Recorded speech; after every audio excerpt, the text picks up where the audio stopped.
Hello everyone, I hope you're all having a great day today, and in this video we're going to be doing a review for TMNT, which came out in 2007, and this is kind of an interesting case where this is kind of a standalone Teenage Mutant Ninja Turtles movie. It came out over a decade after the original live-action film trilogy, and there ended up being no sequels to this movie, but just as a movie itself, how does it hold up? Well, let's hop right into the review.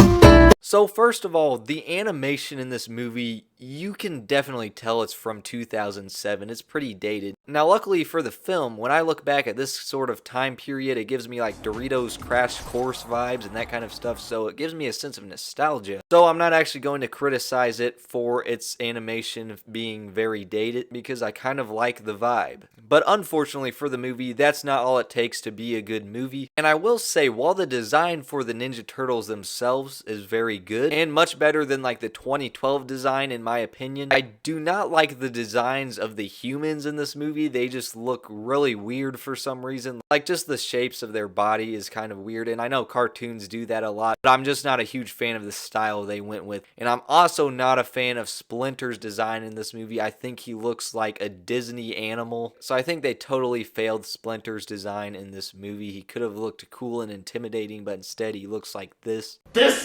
This is not okay. But nonetheless, there's actually some very good voice acting in here. Like, for example, Chris Evans actually was the voice of Casey Jones in here. And it's just kind of funny to think about. Before Chris Evans became Captain America and became so iconic with that role, he did appear in other comic book movies like this and the Fantastic Four movies. And he actually appeared in like some movies based off of DC publications, but it was like lesser known characters. Now, I will say the character development in here with the Turtles is actually pretty solid, because it has to do with Leonardo having left them, and then they're trying to manage themselves, and they kind of all go their different ways but still kind of stay in touch. And as the film goes on, they like kind of reconnect with each other, and this movie actually does do a really good job of showing their personalities, how they're different from one another. It might do it better than any of the live action films. As a matter of fact, that's probably the biggest strength of this movie, and to be completely honest, that might be the most important thing when it comes to evaluating Teenage Mutant Ninja Turtles movies, so it's good that it got that right.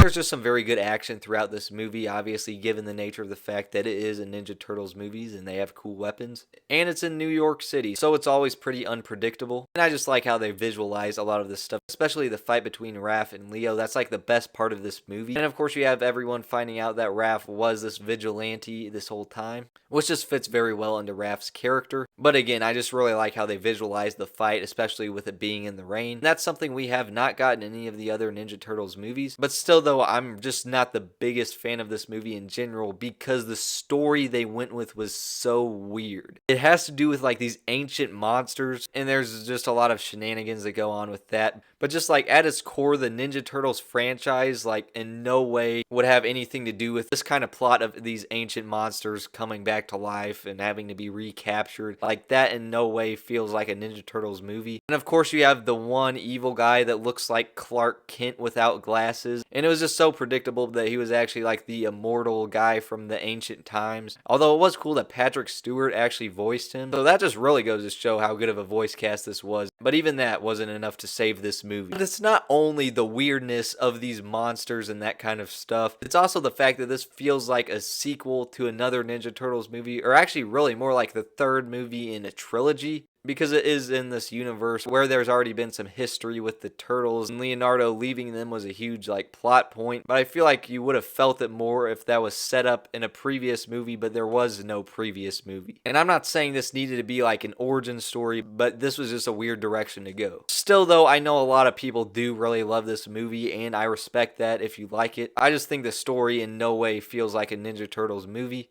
But to be fair, it's like under an hour and a half, so it's not like it overstays its welcome or anything like that. And it is a pretty unique film to say the least. But overall, on the quality scale of 0 to 100, I'll give it a 56%. And if you're a Ninja Turtles fan, you might want to check this out. But if not, I wouldn't really recommend it. But if you have seen it, let me know what you think about it in the comment section down below. As always, thank you guys so much for watching, and I'll see you guys in the next one.